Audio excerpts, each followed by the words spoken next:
La sédentarité, qu'est-ce que c'est? Ben, si on veut le résumer vraiment beaucoup, c'est lorsqu'on est en position assise, on dépense 1,5 mètres, je vous en ai déjà parlé.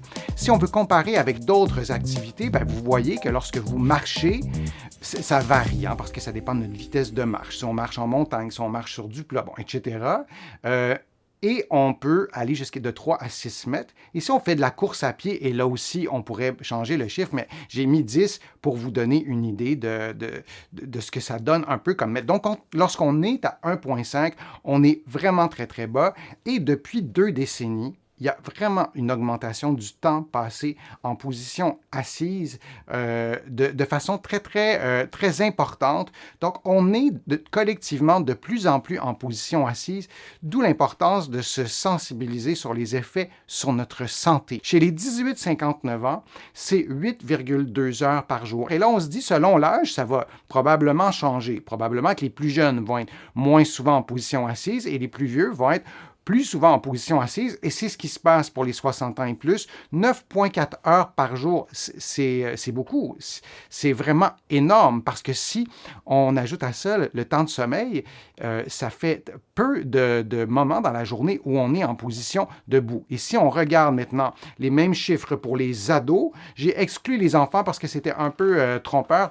En fait, c'était trop large comme éventail de comportement chez les jeunes enfants, mais chez les ados, c'est 9,3 heures par jour. Bien sûr, les ados vont à l'école, donc on ajoute aussi le temps passé en position assise à l'école, mais c'est énorme. Donc, les ados sont aussi souvent en position assise que les personnes plus âgées qui sont peut-être retraitées, par exemple. Alors, on a vraiment un questionnement à faire, en fait, comme société pour changer ces habitudes-là, parce que ça augmente, c'est en augmentation. Alors, la position assise est associée donc à une augmentation de risque. On parlait de maladies cardiovasculaires, infarctus du myocarde, AVC, insuffisance cardiaque, augmentation de risque du diabète de type 2, augmentation aussi de certains cancers. Alors, ce sont des maladies qui, premièrement, qui altèrent la qualité de vie, qui menacent la vie. Ce sont des maladies qui sont très prévalentes. Et l'augmentation de risque, ça peut aller, et ça dépend des problèmes de santé, mais ça peut aller jusqu'à une augmentation de 30%. Ces risques sont généralement réduits, oui, grâce à l'activité physique, même de faible intensité. Alors là, c'est intéressant de se souvenir de ça. Si on pratique une activité physique de faible intensité et on est souvent en position assise, on va diminuer notre risque de ces problèmes de santé-là, notamment liés aux conséquences au système artériel de la position assise prolongée. Alors, si vous êtes souvent en position assise malgré vous, parce que vous n'avez pas le choix, parce que c'est difficile de changer vos habitudes, peu importe la raison, et l'idée, ce n'est pas de porter un jugement. Dites-vous que lorsque vous vous levez, lorsque vous marchez, même à l'intérieur de la maison, même à l'intérieur de votre lieu de travail, ça a des effets positifs. Si vous marchez pour vous rendre au travail, si vous marchez pour faire vos courses, bien, vous allez aussi diminuer votre risque. Et si vous pratiquez une activité d'intensité modérée, pendant laquelle vous allez avoir chaud, vous allez respirer plus vite, il va y avoir aussi des effets positifs qui viendront contrecarrer un peu aussi les effets négatifs sur la santé de la position assise prolongée. Alors, il y a 2 stratégies pour être moins souvent en position assise. Alors, je vous présente la première. C'est des grandes familles de stratégies. Changez votre environnement. Et là, je fais une petite parenthèse. Si vous êtes sédentaire, c'est-à-dire que vous passez beaucoup de temps en position assise, vous pouvez aussi être très sportif ou sportive. Ce sont 2 choses différentes. Si vous pratiquez beaucoup d'activités physiques, vous pouvez aussi être très souvent en position assise. C'est mon cas. Et c'est le cas de plusieurs personnes. On peut aussi être très sédentaire et aussi ne pas être actif physiquement. Ces 2 concepts séparés, il faut absolument garder ça en tête. Sinon, ça devient même difficile d'améliorer la situation si c'est ça qu'on souhaite faire, parce que ce ne sont pas les mêmes stratégies.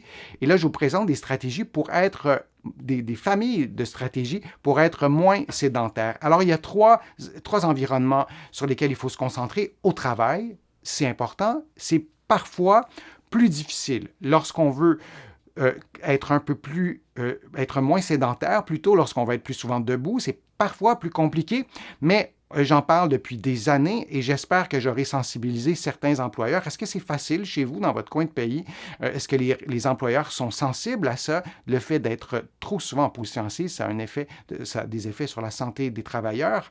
Et si vous travaillez de la maison aussi, ça peut être intéressant de revoir l'environnement. Par exemple, d'avoir 2 postes de travail, avoir un poste de travail habituel avec un ordinateur, mais avoir aussi peut-être un poste de travail debout. Si vous prenez des appels téléphoniques, peut-être les prendre debout, peut-être vous installer près d'un endroit, près d'un meuble ou de la cuisine où il y a un endroit qui est surélevé pour pouvoir avoir 2 endroits de travail, un en position assise, un en position debout, ou sinon avoir un poste assis debout qui sont très efficaces. Revoir aussi votre environnement à la maison. C'est pas interdit de regarder la télé en étant debout. C'est possible aussi de le faire et de réfléchir à cette organisation de la maison. Où est l'ordinateur, par exemple? Est-ce que c'est possible d'être à l'ordinateur en étant debout si vous utilisez beaucoup l'ordinateur à la maison? Alors, revoir l'environnement. Et un autre élément, on pourrait en parler pendant des heures, mais revoir notre conception même de l'école. L'école, c'est un centre d'apprentissage à la sédentarité. Et l'autre élément, c'est de changer ses habitudes de vie. Je vous ai donné plein de trucs sur ma chaîne. Je vous propose beaucoup de programmes d'exercice que vous pouvez faire aussi, soit au travail, soit à la maison, durant des pauses publicitaires si vous écoutez beaucoup la télévision. Donc, de changer ses habitudes, oui, en faisant des exercices, en travaillant debout, en prenant conscience de cette omniprésence de la sédentarité, de la position assise, mais de changer ses habitudes de vie, c'est quelque chose qui se fait, disons, à long terme. Je vous remercie d'avoir été là. J'espère que les conseils que je vous ai donnés vous ont été profitables, vous ont été utiles. Alors, je vous dis à une prochaine fois. À très bientôt.